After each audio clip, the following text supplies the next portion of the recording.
Why, hello there, everyone. I am once again caught up with Gundam the Witch from Mercury. I had been pretty busy the last couple of weeks, and so when I missed the opportunity to review episode 11 while it was still new, I just decided that I would lump it in with whatever my next episode review is going to be, as I have done a couple of times already, lumping in multiple episodes in a single video, reviewing them both at the same time. I thought I was 3 episodes behind, but lo and behold, I was actually only 2 episodes behind. So I only had to watch episode 11 and 12, even though for some reason I thought there was going to be an episode 13. I think maybe I was assuming that the short little break after episode 10 was a little shorter than it actually was. Maybe there was an extra week in which there was no episode after that, but you guys can tell me. But regardless, I'm caught up now. Thought it was going to be 3 episodes to catch up on, but it was actually only 2. And it actually worked out that I didn't review episode 11 immediately because I actually don't have that much to say about episode 11, and I'm sure you guys want to hear my thoughts about episode 12 because that's the doozy, right? But I can't skip episode 11, so I will go through it. Like I said, don't have much to talk about on this one, but they did bring up a few notable things. Namely, Elnora was talking with Delling about a Quiet Zero. We don't really know what that is yet. Maybe some people can speculate, but I don't think they've ever actually mentioned the phrase Quiet Zero specifically or explicitly before at all. So I don't think that's actually confirmed as anything. So that's a new question we could have. Also, they were saying something about a Sarius. I think they were talking about a Sarius as in a person. I should have probably written a bit more context down on these notes. I only typed Sarius, assuming that my near future self would understand what that was. I'm pretty sure they were talking about a person, though, and I didn't recognize the name. Maybe it was some kind of alias or something, you guys can tell me, but I went back to the Witch from Mercury website. I guess I could have just gone back in the episode, but I just looked up on the Witch from Mercury page on Gundam Info's website, went to the characters, and they don't have any character on there named Sirius yet, so I think that actually is a new name drop. But then something that happened a bit more obviously is that the main point of this episode, I guess you could say, is that Suletta and Mio reconciled a little bit. There was a bit of a reconciliation between Suletta and Mio, namely a reconciliation of the rift that was sort of forming between Mio and Suletta at the end of the last episode. But even so, in that scene where they sort of get back together, so to speak, I got the sense that they weren't really 100% on the same page. It sort of more so felt as if they were working to get back there. It felt as if they were improving on their relationship's communication, but they weren't exactly on the same page yet. And at first I thought maybe that's just me, but then by the end of episode 12, which I will get to, I think they were deliberately making it seem that way because I think they want to make it a bit more of a tragedy when Suletta and Mio don't see eye to eye on things, when shortly before episode 12 happened, they were so close to getting back on the same page, right? So I think it was deliberately framed in a way to make it seem as if they were about to start communicating effectively with each other. But Mio was looking at that keychain again. This isn't really an important part, but I just think it's so funny. Mio had that same weirdly drunken look when she was looking at the keychain, the same sort of weird drunken look that Suletta had in episode 10 when she was looking at the keychains. I think that's hilarious for some reason. And also, the last bit of useful information, at least according to me, in this episode, is that they actually do name drop the 2 new Gundam-looking mobile suits that were introduced in the last episode. The 2 mobile suits that I was assuming to be a Gundam, or I was assuming to be Gundams since it's 2 of them. And they are confirmed to be Gundams, but that's not confirmed in episode 11. That's actually confirmed in episode 12. But they refer to them as Elfriths in episode 11. They each have a different name, obviously, because they're two different suits, two different colors. One's Elfrith something, and then the other one's Elfrith other something, right? I don't remember the exact names, but they both have the prefix Elfrith. And so I guess that is a confirmation that they're both Gundams, because the only other Elfrith in the show was a Gundam as well, but they didn't actually explicitly say Gundam until episode 12. But this is interesting, right? Because it means that there's some sort of relation between these two Elfriths and the original Elfrith, right? Which became the Ariel. So in a way, it's sort of a relative of the Ariel, because maybe they're not directly tied to the Elfrith, but they must be related to it somewhere along the production line, right? And then that's all I wanted to say about episode 11. So if you guys have anything else to say about episode 11, make sure you mention it in the comments, because I want to get on to episode 12, which is the big one. And I think everybody likes episode 12, including myself. The main reason is because episode 12 really felt like what would be episode 1 or 2 in any other Gundam show. Honestly, because this whole time in Witch from Mercury, whether you like Witch from Mercury or not, you have to admit that so far the show has been so slow and weirdly slice of lifey compared to all other Gundam shows. And you know me, I kept on waiting for things to go crazy, right? Because I knew it was coming. It was just a matter of when. I think originally, my original theory, back when it was just the prologue or episode 1, my theory was that by episode 5, things would get crazy, right? And then they didn't, and it just kept going on, and so I kept having to extend my prediction by saying, okay, for sure, next episode will get crazy, until I eventually just stopped making predictions, because I thought, okay, at this point, I'll just hold my breath, I'll hold my tongue and wait to see.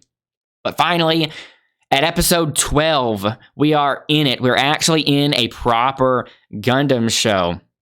And I don't mind waiting for episode 12, right? I really thought they were going to do it around episode 10, so I guess it's still around episode 10, but 12 seems like about 2 episodes too late, in my opinion.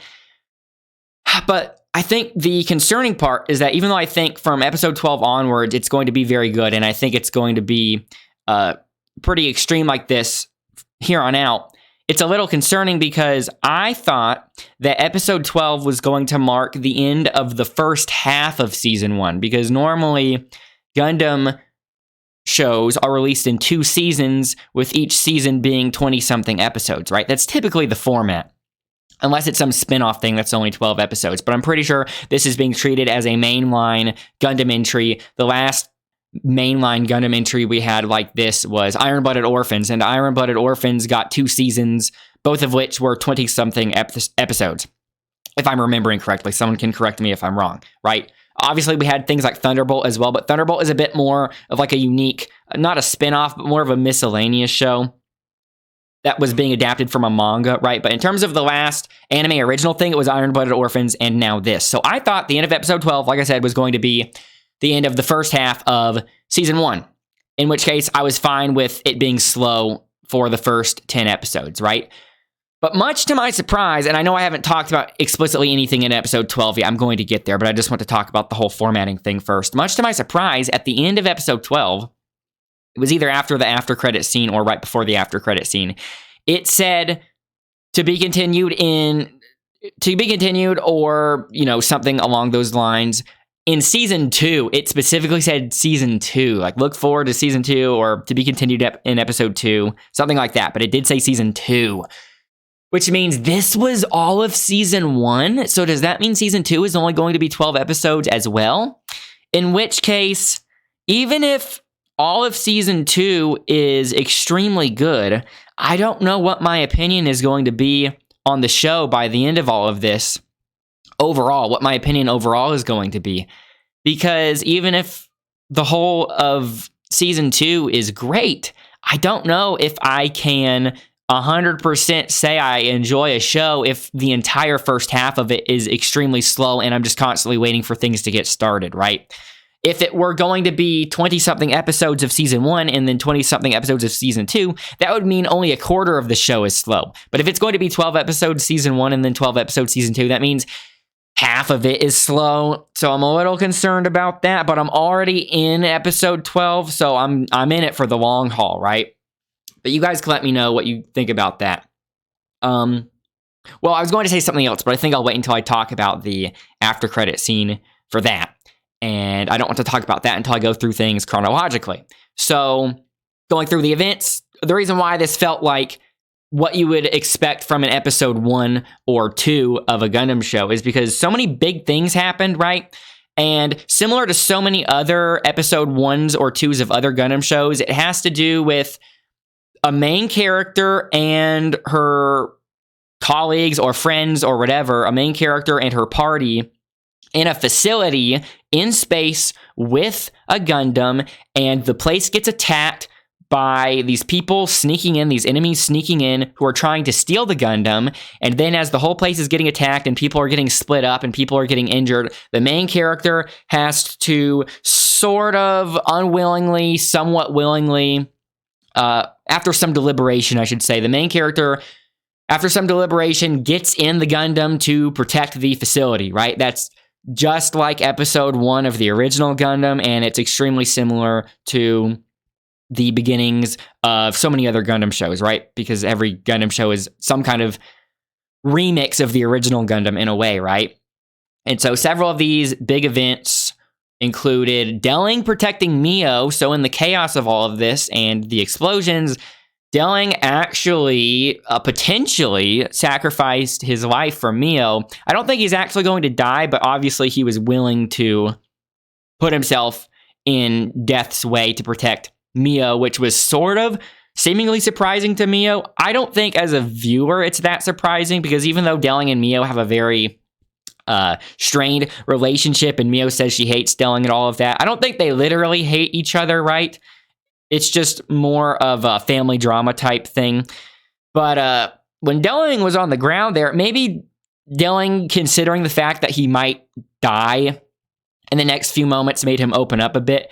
But he revealed to Mio, it seemed as if this was the first time Mio was hearing it, but he revealed to Mio something about what he and her mother were talking about, maybe shortly before her mother died. They purposefully kept it cryptic. Mio knew the context of what he was saying, but as the audience, we don't know, because the only thing we have to relate it to is that one little flashback. But he was saying how he and Mio's mother, or his wife, agreed on something. So my speculation, based on what I can infer there, maybe they had to escape something or evacuate something. Maybe they only had like enough suits for 2 people or something. And I think Delling and his wife had to decide who would live to go raise Mio, because he was making it sound as if one of them had to die, and he kind of had to promise to his wife that he would be the one to raise Mio, right? And I think that would explain a lot, because I think Mio isn't upset with Delling for killing her mother or anything like that. I think she must be upset with Delling for being the one to survive instead of the mother. Like, maybe she thinks that he should have prioritized making the mother live. But I don't think Delling would be the kind of person to just, leave his wife for dead. It was probably much more of a nuanced situation. Like, maybe she was trapped or something, or maybe she already had some sort of illness that was spelling her doom. Like, maybe she was going to die in the next few months anyway from some kind of illness. So she thought, just speaking in a utilitarian sense, that Delling should be the one to survive since he could live a lot longer and raise Mio, something like that. But this was obviously a big part of the episode, right? And then Mio was like, nope, you're not going to die on me, because if you die like this, you'll just instantly be a redeemed character, and I hate you so much, I don't want you to be a redeemed character. That's the sense I got, right? So she was, I would say wheeling him out on a stretcher, but I don't think the thing actually had wheels, because they were in zero gravity. I think it was actually just floating, and she was pushing it around, right? And then another big thing is that Nika, one of Shadiq's contacts, she was sort of getting a little worried that she might potentially get caught up in all of that crossfire, right? So when the place was getting attacked, she actually sent out a call sign, some kind of call sign to the Dawn of Fold to let them know, hey, don't shoot me, I'm in here, one of your own is in here, something along those lines, right? And much to her relief, it obviously did save her, because once they saw the call sign, they realized what it was and they left. But one of the house members saw her. I forgot which house member it was. It was the guy who looks like that one character from Double Zeta. I don't think I ever mentioned that yet. If you've seen Double Zeta, you know which character I'm talking about. There's a character, one of the supporting characters, one of the kids in Double Zeta. He looks a lot like one of the characters in the Earth House that I haven't even mentioned by name yet. He's the one that saw her. And I don't think she's going to be able to talk her way out of it because he really did seem as if he understood what was happening, right? And so normally in this kind of situation, I'd be worried about him because, you know, maybe he might get killed because it seemed to be a very deliberate choice to have he himself be the only one that saw Nika after everyone else had already run away, because it seems like maybe the perfect opportunity for Nika to strangle him or bludgeon him or something and make it seem like it was part of the debris. But I really don't think Nika's the kind of character that could do that, because it's already been obvious that Nika feels very conflicted about what she's doing. So even though it's possible Nika would kill him or something like that, I think it's much more likely Nika's going to admit to what she's doing, but she's going to try to spin an excuse to him, an excuse that she would probably hope seems justified enough that he won't go and tell other people, and then maybe two people will be in on it after that, right? Because Nika's actually in on it, right? And then by proxy, if she has someone else that knows about it and isn't warning anyone else about what Nika's doing, then by proxy he would kind of be in on it too, right? And obviously I could foresee some things going awry. That's how you say that word, right? AWRY.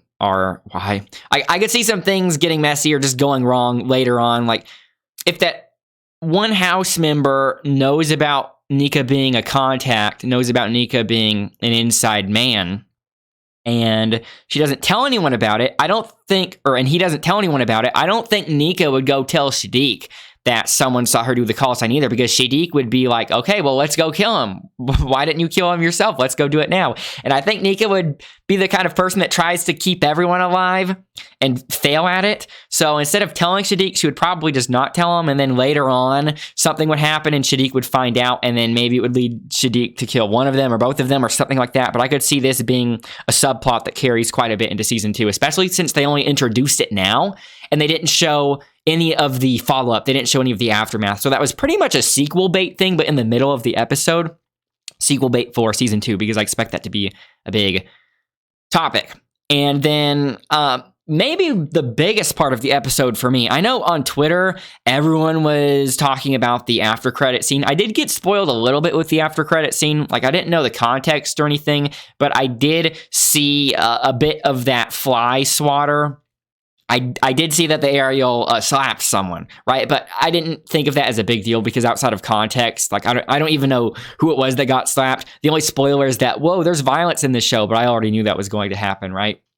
So everyone seemed as if they thought that was the biggest part of the episode. Maybe it was the most shocking part as an after credit scene. But really, story-wise, the biggest part of this episode is that our beloved Bob did get into a mobile suit, so my prediction was right. My prediction from episode 10 was correct. He did end up getting in a mobile suit because I just had a funny feeling that he knew how to pilot a mobile suit.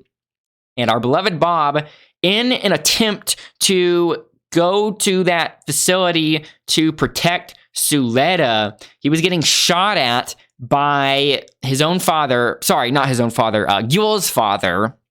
And he had to kill Yule's father, which was obviously tragic. That's some primo tragedy that I would expect from a Gundam show, right? Just a horrible situation all around, because there's nothing Bob could have done to avoid that situation, right? Maybe his timing was just really unlucky, you know? But on the other hand, maybe it was the perfect timing, because I think what they were trying to get at in the show is that Yule's father was right about to blow up the ship with Bob on it. And so that would have been even worse, right? So it seemed as if the timing was just really bad. Like, you know, Suletta didn't need protecting. She was fine by herself in the aerial. So Bob could have just stayed in the ship without leaving, and then he wouldn't have had to kill Yule's father, right? But like I said, I think Yule's father was actually going to destroy the whole ship because he didn't know that it was a civilian ship that was hijacked, right? And maybe I should go back and watch to see, but I don't think they actually knew it was a civilian ship that was hijacked with innocent people on it. I'm pretty sure if Yule's father were aware of that, he wouldn't go after it, attacking it, right? But that is the most tragic part. Well, I would say the real Alon dying, the real Alon being executed, and Yule's father being killed by someone who looks a lot like his son. Probably the two most, not probably, definitely the two most tragic parts of the entire show so far. So even though episodes 1 through 12 have been very slow, I'm glad that we actually have gotten some real tragedy within the first 12 episodes, even if they haven't been super action focused. So those are the big things, aside from the after credit scene, which I will get to. But before that, I just want to talk about some other little world-building things that we got. So apparently live ammunition is an Earthian thing, because apparently it's because using the live ammunition in space will pollute the space, the airspace. I don't know if you would call it airspace if it's in the literal vacuum of space because there's no air, but you get what I mean. It would pollute the airspace with space junk, right? With shells of live ammunition. And that would obviously be a real danger. They were critiquing it for one of the Spacians was critiquing the Earthian for using live ammunition because he was critiquing that he was polluting space, right? That's all they said. But I'm inferring that the reason he doesn't like the pollution of space is because you don't want little bits of debris floating around in space that you can't see very well when you're flying around all these ships and stuff, right? Because you fly into bullet casings, I'm assuming that could compromise the integrity of a ship, and then it would just result in people dying, right? So they'd want to keep the non-air airspace clean. That's what I would assume, right? And then another interesting thing is that when the Ariel shot that big fat beam, which was kind of reminiscent of the Wing Zero shooting its fat beam, one of the Earthians was commenting on it, and they were kind of in awe of it, right? And they were making a comment that thing isn't even meant for combat, and look how powerful it is. And I think that corroborates, or that supports my theory, one of my original theories that I'm pretty sure I've talked about in my videos already, in that I think the Ariel, the gun format in general, and specifically the Ariel, is not to create a weapon. It's not to create a mobile suit weapon to go fight other people. I think the whole point of the gun format Endeavor, originally was a transhumanist thing, so that way people could live in space, right? But I think the gun format mobile suits, like the Ariel, I think that's just a further extension, like the next step of the gun format. I don't think that was actually them derailing the whole purpose of the gun format to create weapons. I think that's still the same mission. I think that the whole point of the Ariel is not to make a weapon, but to literally create robot bodies for humans to live inside of, so that way they can go live in space and maybe explore space in pseudo-immortal bodies, right? I think the Ariel is supposed to be the next big step for transhumanism rather than just having a prosthetic arm like Elnora, right? I've been talking about that for a while, and I think this supports that big time because they said this thing isn't even supposed to be a weapon. So literally, what else would the Ariel be meant for if not a weapon? It would have to be just a body to live in, right? Especially with all of the pseudo confirmation that the thing is inhabited or possessed by Suletta's sisters, right? I don't think that's too controversial of a statement, but I just wanted to basically say, haha, told you so. Although I might be eating my words later if it ends up being something else, right? And then, of course, we get to the after credit scene. So Mio is still wheeling away, or not wheeling, but, pushing Delling on that stretcher without wheels. And this is actually why I don't think Delling's going to die. I think Delling's going to be fine, because I think if Delling were to die, they would have just shown him die here. It's the fact that we got this whole after credit scene of Suletta protecting Mio and Delling. I don't think they would have a whole after credit scene, like a whole big shocking after credit scene like this, just to have Delling die anyway. That would be pretty pointless from a writing perspective. But I guess there was a straggler. There was a straggler from Donna Fold going in there to finish off Delling. And I thought it was actually interesting that Mio was sort of trying to stand in between Delling and the bullet meant for him, right? Obviously, they both would have died. It wouldn't have mattered, but it seemed as if instinctually she was trying to protect Delling. Maybe she was only doing that because she saw Delling protect her, so maybe she just recently had a change of heart. But I honestly think whether Delling had tried protecting Mio or not, I think Mio would have had the same instinctual reaction to protect him because, like I said, I don't think she actually legitimately hates him. Like, I don't think she would actually want to kill him. She's probably had multiple opportunities for that. When she says she hates him, I think it's much more of a family drama thing, like I was saying before, right? I don't think she wants to kill him. I think she wants to beat him. And by beat him, I don't mean physically. I think she wants to beat him in the sense that she wants to show him that she can run things her way because, you know, obviously she's still hung up on whatever happened with her mother, between Delling and her mother. So I think Mio is trying to just prove a point here, not actually physically harm or kill her father, right? Which is even further evidenced by her trying to protect him. And then Ariel comes in and just fly swats the guy, right? Which was the thing that I had been seeing on Twitter. So I knew it was coming, although I was starting to be even... Okay, so remember I said I thought I was 3 episodes behind, but then I saw there was only episode 11 and 12, so I thought, oh, okay, maybe it is only 2. But then once I was near the end of episode 12, and I hadn't seen the fly swat yet, I was thinking, oh, maybe I am 3 episodes behind after all, right? And I'm going to have to find the newest episode after this. But then I started realizing once we were getting to the credits, oh, maybe it's an after credit scene, so I'll just hold my breath and wait for that. And then lo and behold, it came in. So I was waiting for it. I was excited for it, right? And I love how she says, no, you don't, and just swats him. And obviously they're trying to make it seem as if Suletta is, you know, maybe a little unhinged, maybe a little psychopathic, but I think she has a healthy amount of psychopathy because literally she saved Mio because of that. And Mio is being way too hard on Suletta. Like, Mio's calling Suletta a murderer. That's so mean, right? Suletta literally just came in here and saved you and your father, and you're going to call her a murderer. But it's understandable because Mio is obviously in shock. I don't think she's seen anything like that before. And so she's just going to have a knee-jerk reaction there. Maybe after some introspection after the fact, once she sort of absorbs what happened, maybe she'll apologize to Suletta for calling her a murderer, and maybe she'll actually thank Suletta. But I think the writers are trying to make it seem as if there's going to be a rift that divides Mio and Suletta even further apart, right?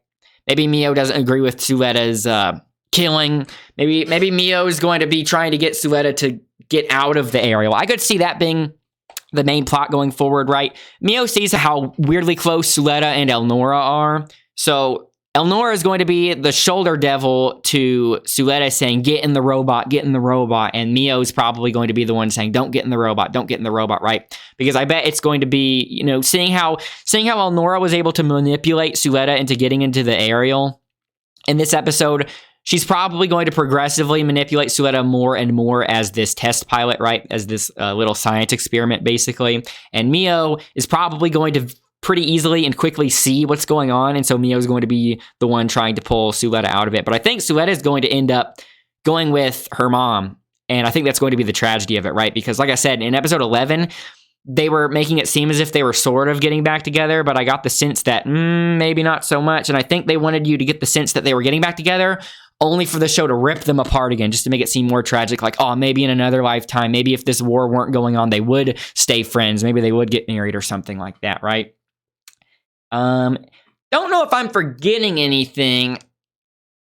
Really, the only thing that makes Suletta seem a little psychopathic at the end there is that she was seeming pretty happy and was even smiling. The smile is what creeped Mio out, right? Because she slipped in the blood and fell in the blood. I thought it was an interesting choice from a cinematography perspective to have Suletta slip and fall in the blood off screen because you just hear it. She's like, oh, and she falls, and then you hear the splash, and then you see the evidence of that when she has the blood on her hand when she extends her hand out, right? I really don't think that end part was that shocking. It's just that it was so well shot. The timing of it was really good. I really liked the sound effect when that guy got slapped. It kind of felt as if it was underwater. It sounded as if it were underwater, right? And I really liked the camera showing Mio's reaction to it, how it kind of felt as if time slowed down and then resumed, and then as soon as time resumed, the blood went on her cheek. Very well storyboarded, well shot, all of that. I don't know if you would say well shot when it comes to animation because there's not an actual camera, obviously, right? But I think that's why people have such a strong reaction to it. I just think it was well made, right? Because on paper, it's not that out of the ordinary for Gundam. I see so many people freaking out about that scene on Twitter, and I think maybe it's because I think a lot of first-time Gundam fans were watching this show as their first Gundam, and maybe because it's been so slow so far, they got the sense that Gundam was mostly a slice-of-life show or something, and it lowered their guard, and then bam, this happened. So I could definitely see how that would catch someone off guard if this were your first Gundam, but definitely not out of the norm. Like I said, pretty much what I would expect from an episode 1 or 2 of a Gundam show. So I'm expecting it to be pretty great from here onwards, from here on out. I couldn't decide if I wanted to say onwards or here on out, so I said here onwards.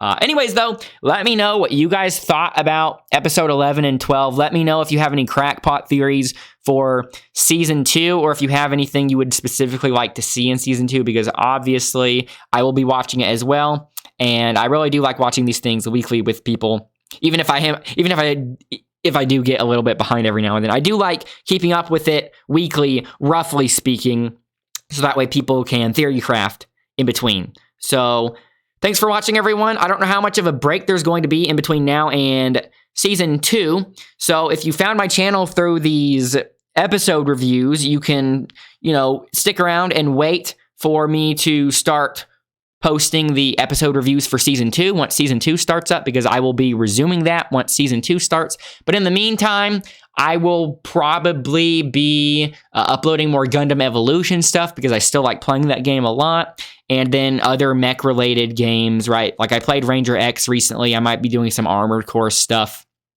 leading up to the Armored Core 6 release and whatnot. So thanks again, everyone, and I will see you guys later. So bye for now.